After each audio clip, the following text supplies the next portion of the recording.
Gilas superstar Jordan Clarkson mainit ang nilalaro ngayon sa NBA matapos ang ilang larong panlalamig. Pwede pang masali sa MVP race ng in-season tournament. At pati si Yao Ming taob sa ginawang record ni JC sa NBA history. Pero bago natin pag-usapan, palike naman ang ating video bilang suporta.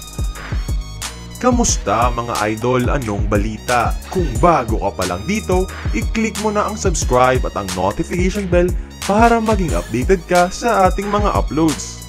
Mainit ngayon ang ating kababayan na si Jordan Clarkson sa bagong pakulo ng NBA na in-season tournament.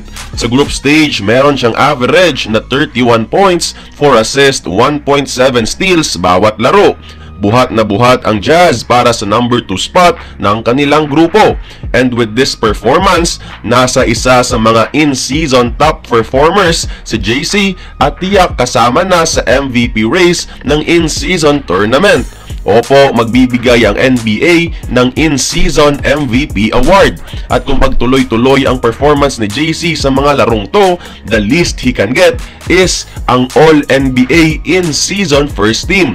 Pero tandaan po natin, magkaiba ang regular season at in-season awards.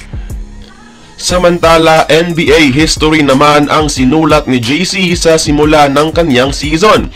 By scoring 37 kontra Phoenix, siya na ngayon ang may hawak ng NBA record na most 30-point games in the first 12 games of a season by a player of Asian descent in NBA history.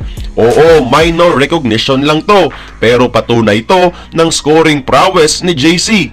Ni yung Chinese NBA legend Yao Ming, di nagawa ang ginawang scoring accolade na ito ni Clarkson. Ngayon, dahil sa kanyang veteran leadership, mas nagiging komportable na ang Utah na gawing main man si Clarkson, especially kapag ang rookie na si George ang point guard. Unti-unti nang gumaganda ang laro nito at kaya kayo mga idol, tingin nyo, eto na ba ang taon kung saan magiging all-star ang ating kababayan? Join the conversation, magkomento lamang sa ibaba. Kung nagustuhan mo ang ating video, please like, share, and subscribe. I-follow mo na rin ang ating social media platforms for more exclusive sports content. Until then, this has been Courtside Buckets. See you on the next one.